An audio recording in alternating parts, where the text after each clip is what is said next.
So, hi guys. Karon atong buhaton isang activity 4.3 which is ang reading RFID tags with Arduino.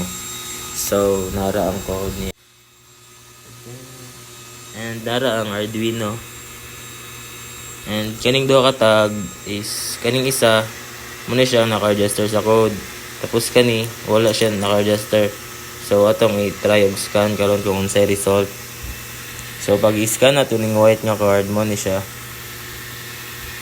Hello Ben, welcome. Mo na bugawas. Again. Next, kanina pong blue. So, ato na siyang i-scan. So, access denied siya.